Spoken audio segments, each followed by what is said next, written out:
heels have been called many, many things by women, but a new movement in Japan wants them to think of heels as empowering. Really? The Japan High Heel Association claims that, yes. There is such a thing. Yes, there is. They claim that high heels boost a woman's confidence and improve their posture. So, do you feel empowered when you're in heels? I did when I was 15 on a show that made me wear heels because I was shorter than everybody. But see, I love what they say it boosts it helps your posture. Yes. It does for that moment, but in the long run, it hurts your back, your calves. You have slip discs later. You have bunions and toe problems all day long. It ruins your feet. So it's only a momentary thing. I love a good heel. Trust me, YSL all day. But I think it's just for certain moments, not for the every. I see girls going to school in heels and just walking around like, sweetheart, you're back, honey. There's nothing graceful in a heel because you're eventually going to get off a flat, solid surface, and you're going to have to look good doing it. But I think they do look better. I know when I take a meeting or I go out or when I come out on the show. I've never been on the show, well, once, without a pair of heels, but they were still wedge sneakers. I love that pair. I've seen those. Can we just all say that you're 3 feet tall? I love a high heel. I wear high heel all day long because I don't mind them. They don't bother my back. I'm impressed that you can still do it because I can't wear them anymore. I mean, I got them on today, but for 2 minutes. I don't see how the words empowering and excruciating could be used in the same My grandma, she watches the show all the time. I don't know exactly how old she is, but she's in her older range. Obviously, she's my grandma. She wears tip and sit. I know, she wears tip and sit. Yeah, that's what in her Chanel shoes, she tips in.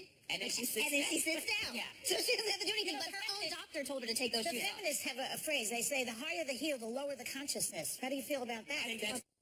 Sorry. Yeah, I don't think that's... I'm sorry. That's feminist. Look, watch yourselves, okay? Well, I'm not saying every feminist does that, but I have seen that. I think that's BS. That if you have to walk around with those high heels, I walk around in high heels. There's nothing wrong with my brain. Well, I love a wedge sneaker, and I love a clunkier heel. It's the traditional heels that bother me, that feel a little stilty. They're scary. Yeah. They're great in grass. You know, They make it That's so the worst good. when you go to a wedding and you're sitting in the grass. No one warns you, and you're just in the grass. Yeah, You and feel walk on that your empowering boost starts to like No, on diminish. your toes, and then your calves look So amazing. here's what I don't understand. If you're wearing high heels to an event, y'all don't carry any kind of flat so that if you get to the grass, you're not going damn and sinking in and can't move. I have these great teaks flats, and they fold up, so you can just put them in a really small So skirt. you can have them and arrive the way you want to look and then take those bad boys off if they bother your feet. No, only thing that I do actually when buying a heel is I run around the store because you never know when you need to run. So I never buy a pair of heels if I can't run in. That's a good point.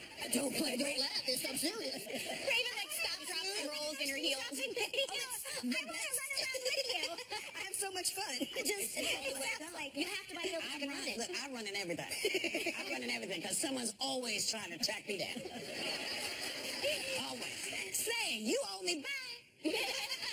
You know, people in the workplace better keep an eye on the fridge because a recent New York Post article found that 17% of workers have had their food or snacks stolen by other co-workers.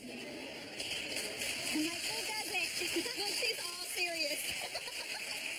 Her face is so serious right now. She's done it. So here's your question. Have you ever helped yourself to somebody else's lunch? Okay, I admit I went in Paula's fridge yesterday in her dressing room, and she wasn't there, and I took her coconut milk because I ran out. Did you text her? No. But I did that. Person, you didn't shop by the coolest thing in the fridge. True. And I didn't finish it, but I would replace it if I did finish it, but it was a little sip. But I went in without asking. I've never done that, but I have, every time I've been fired from a job, I've stolen office supplies. I do. Everybody does that, apparently. I mean, you have to set up your office. I'm a white-collar criminal, actually. Because you have the paper, and how many push pins does one need? But you take a few boxes of those, some staples. I still have staples from when I was fired from Good Morning America 35 years ago. I do. Little staples. There are people stealing, like if someone just went and got a sandwich or they brought in their own leftover. People are digging into those bags in the refrigerator. Oh, the refrigerator, no. They do that in the teacher's room. The teachers are always doing that. Would you get a nanny cam, though? Would you get a nanny cam to find out who was stealing your food? That guy got fired who put up the nanny cam, by the way. He got fired because you're not allowed to put up a nanny cam in that Then thing. quit stealing the food. What's that? Are they feeding? See, if you can't, businesses can't have everything. If someone says, somebody's stealing my food, and I brought in a nanny cam to find out who it is, you gotta let them do that. or provide lunch for everybody. Ooh. Then you don't have to worry about it. Or a security guard by the refrigerator. But, or a dog. I don't want to eat other people's food because I don't know how they cook. I don't know how they do stuff in their house. I'm not putting nothing in my mouth that I haven't already looked at. Yes, exactly. You're right. I think the only time it's okay is when it's sweet. Like if someone it's never okay to take somebody else's stuff. But like you know how they have candy on their desk? There's no way that you can get around that. Well, I mean, I feel like they put the candy out there probably for interactions when they're there. But that's not the refrigerator. That's true. I think the refrigerator is, if people have an area to put their lunch because they have to bring their lunch. Yeah, and somebody comes and their name is on it, and you go in and take it.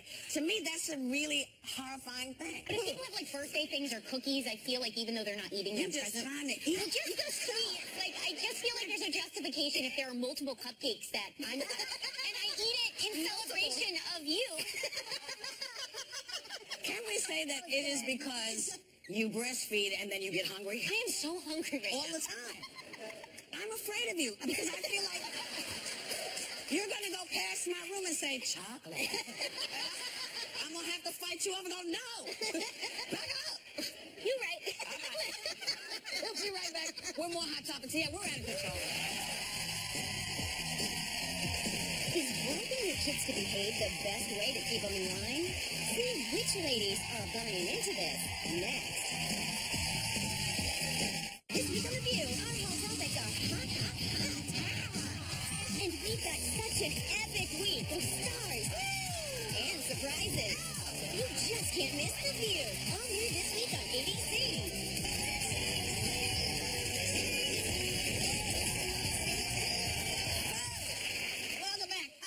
A lot of parents apparently use the threat of punishment to get their teenage kids to do something, but research has found that it's much more effective to bribe them into doing it.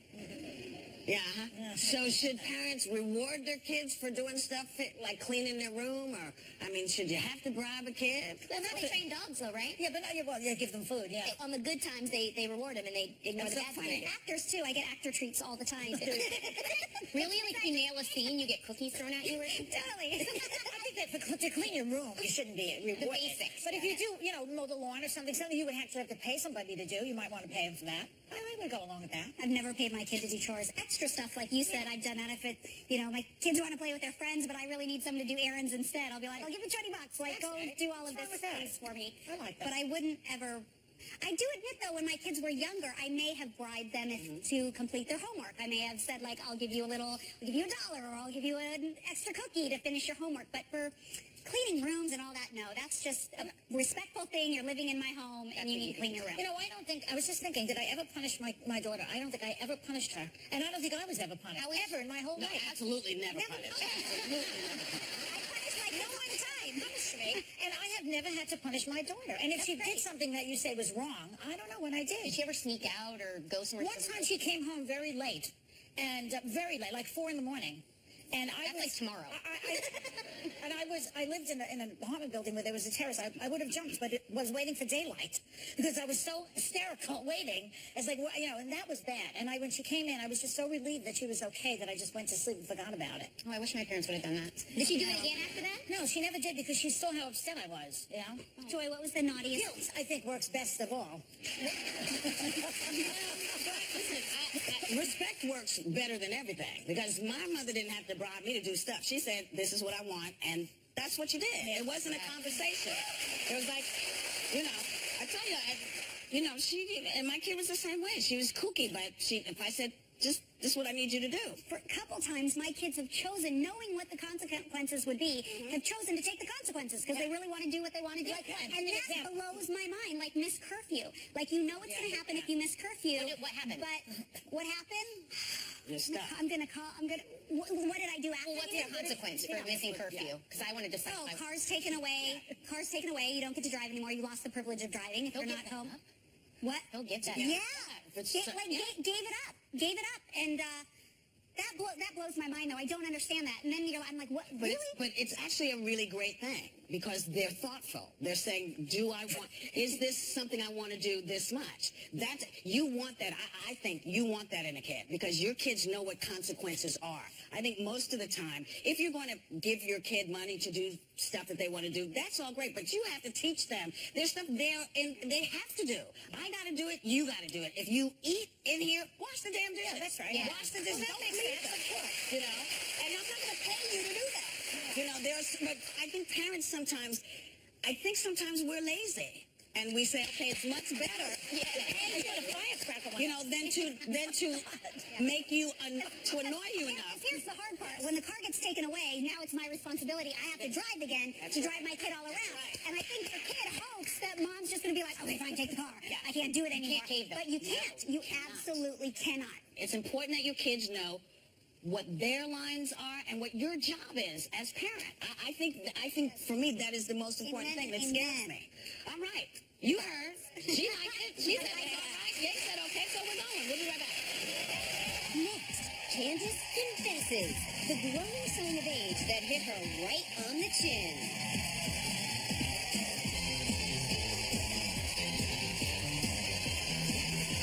So, you know, everybody has to deal with getting older, and some blogger on Scary Mommy listed some things she is not complaining about. Stuff like going to sleep at 9 p.m., not wearing heels, just having one glass of wine. What are you, crazy? One glass of wine. So you found something you were shocked. Go ahead, tell aging. She also lists, what the heck is that? You know when you just get older and you just start finding stuff that you never had? Well, I found my first chin hair. Did you name it? Did you name it? Gosh, I was mortified. Did you name it? No, I plucked it out. Fred. But my husband found it. He was like, I don't want to embarrass you. But there's the he hair. was like, you have hair. And I'm like, what? It used to look like a braid hanging there. I mean, No, you have to see it in a certain light. In a certain light. Because it's blonde sometimes, and there it is. This thing. My first hold one on a is so second. Let me ask. embarrassing. You find any blonde hair? You find any of y'all find any blonde hair? Give us another color. All right, and mine, it's brown. Yours is White, brown. possibly. Any brown or white hairs hanging out? Okay. Brown, white, okay. Well, hers was blonde. Yeah. Well, yeah. Ish. You know. But what's the point of this story exactly? I have no idea. Everything's changing, and some things you don't complain about, like the early bedtime. I've had that my whole life. Oh, things that you now like. Yeah, that you're People. okay about I getting think older. that's the sign of an adult, going to bed early. Or Or going to bed you have a job when that you're tired. Who or you cares have a if job it's that 7 requires you to wake up early. I got to go to bed so early now because of this job. So I mean, Well, what time do you wake up in the morning? almost 4 o'clock. Why? We don't get still on the air till 11 o'clock. First of all, the producer in my ear says I sleep all day. Only half the day. You go to school. I do go to school. I have classwork to do. I have homework for this place, and I have to start working out, so I'm adding that onto my time. You do this all at 4 o'clock in the morning? Well, yeah, because I do like to sleep to the day, Candy. I do like to sleep, but I also have a lot of work that needs to be done for school. So you do it all at 4 a.m.? I do a lot of it, and then by that time I have my shower. It doesn't matter anyway. The situation. The fact is, I want to tell you guys that I'm excited about getting older, which normal people are not happy about. I'm excited about getting gray and having my hair look like my elders in my family. They have the most beautiful hair to me, soft and like curly and just right, and I cannot wait to be sober. I'm so excited. It depends really on where that hair is. Because I tell you, the shock for me. Whoopee! We'll be right back. Hey guys, Simon Helberg here to talk to the ladies about my new movie Florence Foster Jenkins, starring Meryl Streep. You know, between the two of us, we've been nominated for 19 Oscars. Not too shabby. Simon Helberg stars in TV's most popular sitcom, The Big Bang Theory, and he's starring on the big screen with the great Meryl Streep in the new movie Florence Foster Jenkins. Please welcome Simon Helberg.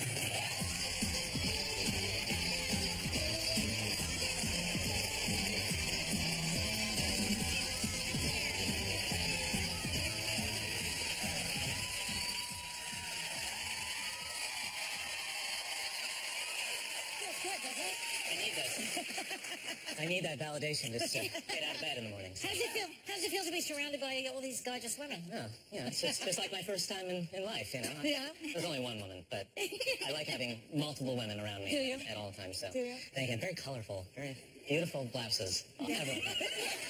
And, you know, we were talking about getting older and, you know, finding chin hairs and things. Now, you're a young guy. I still no gray hair yet, so you're a kid. It's happening slowly. What's happening to you? Well, why? You say that so you're so judgmental. No, I'm asking, is anything happening to you as you age in this world? As we all must. Well, no growth spurt. That was something that still holding out on. I had to get orthotics, which was really kind of... Ooh, that's good for you. But it's not cool, though. No, it's you like, don't want to admit that. Don't tell everybody. No, no one's watching. So, Cy, may I call you Cy? Please do. So, we want to congratulate you because Big Bang Theory is the biggest hit. My flat feet did not prevent me from having a successful career. Well, that's what I tell everybody. Don't worry if they flop. Yeah. It will be all right. But for people who have not seen the show, the one person out there who hasn't seen it, it's about 4 nerdy physicists and the women in their times. Yeah, they do. I had to make an emergency landing once in a plane, which is terrible. You were flying the plane? That's why we had to land. I don't know how to fly, so I think I should land. It's a terrible emergency, but no, a professional was flying, and I got up because they thought, well, you know, they're very calm about it. I said, just please return to your seats. We're going to make an emergency landing, and I got up to say, well, is everything okay? And the flight attendant said, yeah, just have a seat, but do you mind if we just get a quick selfie? And I was like, if you land the plane Safely. yeah, I will take a nude selfie. Please. So. Your character on the show, Howard, is well known for the way he dresses. Yeah. And the fashions are out of this world. Yeah. What happens when you go into the wardrobe room? Do you have any say in this? I cry. I usually cry. And then there's a team of ladies that just roll my pants on, just butter me up and roll up. Oh, they're super tight, eh? They're very tight and revealing, and that's the life I've chosen to lead, I guess. So, No, what people may not know is before you became an actor, you were actually wanted to be a musician. Yeah. Like yeah. boy band musician or like rocker? Yeah, no, boy band. I grew out a ducktail, and I didn't know how to do anything, but I had a ducktail, so I was... You played I was camera ready. Yeah. What was your band of choice? What was your name? Well, I did enjoy it. I like New Kids on the Block. New Kids on the Block, yes! Yeah. McIntyre. Look at his eyes, guys. McIntyre. Yeah. So and then I have no idea what the hell you're talking about. But I'm sorry. No, I should be sorry. I like New Kids on the Block. No, it wasn't you. It was them. Yeah, well, but then I started to play because I think I couldn't sing, and my parents they didn't tell me that. They just said maybe you should take some lessons, some piano lessons. And I said, why? You don't like my? Well, let me show you this dance move, and then I would swing my legs around. And they're like, here's the number of a piano teacher. Please, anything. So I took piano lessons. Yes, and this movie that you just did with Meryl Streep, he plays a piano player. It's called Florence Foster Jenkins. Yes, right. You have to see this film. I saw it. People would be in the same position. Yes, Yeah. not even be able to sing like that. She was that bad. But I heard you actually played the piano. Yes, Right? I did. Yeah, those lessons paid off. I was sitting there with Meryl Streep accompanying her. Were you intimidated by her? She's so brilliant. I had never heard of her, so you know. I heard you had some problems filming with her, though, right? Well, she's very handsy. What are you talking about? No, you mean laughing? And yeah. She's brilliant, and she's brilliantly funny, and to hear her sing like that, yeah, we laughed. The movie's sort of filled with us just trying to keep it together, I think. Awesome. And Well, we do have a clip of it, Great. so let's see it. Great. See Marilyn. As Simon said, in order for her to sing that badly, she had to be. Meryl can actually sing. Yeah. So she does. This is the real Meryl singing. It's an unbelievable performance. Anyway, he's wonderful in the movie. So funny, and just the faces the looks that he gives her, and all the enablers around her. It's just I have a wonderful. funny face. What can I say? So we want to thank you. Thank you for having Thanks to Simon Helberg, Thank you. Florence Foster Jenkins. August 12th. So go see it. It's great. And we'll be right back.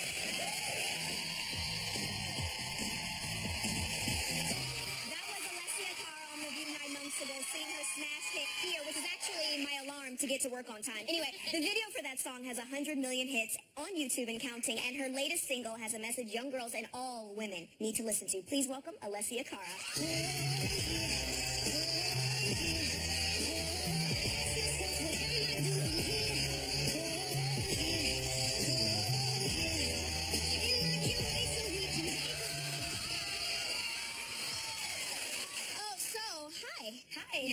Okay, we all love you. Me too. A few weeks ago when you turned 20 years old, you released a new video, your latest one, and the song is Scars to Your Beautiful, and you're going to be performing for us later. Can you tell us about what it means and what the song is about? Yeah, so I think, there are so many expectations placed on women. This song is about, first of all, it's about self-acceptance, mainly for young women, and just women in general. And there's so many expectations that are placed on us as women on a daily basis, whether it's the way we look, the way we dress, what size we need to be, what color we should be, all these expectations and all these molds that we have to fit into, or that we think we need to fit into. And oftentimes, because of this, we feel like we need to go through all these extremes to love ourselves, whether that's altering our bodies or doing things to ourselves and scarring the beautiful that we already have in order to feel beautiful. And I think that's so false and so twisted, and I wanted to make a song to remind everybody that the world needs to change their minds about you, but you never need to change for the world because you are beautiful. One of the many things that I adore and respect about you is your comfortability with yourself and the fact that you don't need a whole bunch of makeup and glitz and glamour to perform on stage. However, that also gets you backlash on social media. How is that? Because, girl, I wish I could come out on stage with no makeup. You don't even know. They get so mad at me because I don't put my eyebrows on. So tell me how you deal with it. It is hard because I'm still, I just turned 20, but I'm still really young, and with young age sometimes comes self-esteem issues, and I'm still dealing with it, of course. I still go through these things, and when I see things online, it does sometimes get to me because I am kind of new to the industry and stuff, but I just try to remind myself that I'm here to sing my songs, I'm here to be who I am, and I'm not here to, impress anybody. I'm just here to be myself. I love your message so much. It inspires me for my daughter, who's almost 18 years old. Great role model you are. Thank you. Tell me a little bit about the video because it's so powerful. How did you come up with the concept? Anyone has seen it, but if you see it, yeah, cool. It's just little anecdotes and people that have, whether it's internal scars or external scars, visible things that, they struggle with, and just basically just describing how they overcame those struggles and how they got to the place that they are, the comfortable place that they're in now. You are now on tour with one of the biggest, most famous, amazing bands. How did that come about? Oh my goodness. Coldplay, by the way. Coldplay, Sorry. yeah. Yeah, it's amazing. It's crazy. Yeah, they're my favorite band too. Like Chris Martin's one of my favorite writers of all time. So I freaked out. Actually, we have the same agent, and so apparently the band asked our agent if I was available to go on tour, and I was like, okay, yeah, casual. I took my shoes off in honor of you because I wear heels. Thanks for listening, Cara. We'll be right back.